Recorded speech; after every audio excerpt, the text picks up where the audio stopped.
Hari ini aku bisa mengatur volume suara orang. Kak, adik mau pinjem baju putih kakak dong. Enggak ah dek, kamu kan jorok, nanti baju putih kakak kotor lagi. Ih, kakak pelit. Ma, kakak jahat. Kakak nggak mau pinjemin aku bajunya. Sekarang mama nggak bakal denger suara kamu ngadu. Yang bisa tekan tombol like dan subscribe secara bersamaan, komen ya. Lala, kamu beneran suka sama Jordi? Iya, aku suka sama Jordi, tapi nggak berani ngomong. Ngomong aja, itu ada orangnya. Kamu beneran suka sama Jordi kan? Iya Ren, aku suka sama Jordi.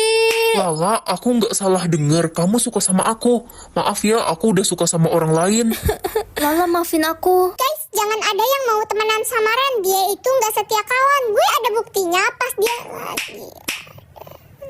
Ren, aku mau ngomong sama kamu. Ngomong apa Jordi? Sebenarnya aku udah lama suka sama kamu. Kamu mau kan jadi pacar aku? Aku cinta kamu, Ren. Gak bisa, sahabatku Lala kan suka sama kamu. Aku nggak mau bikin dia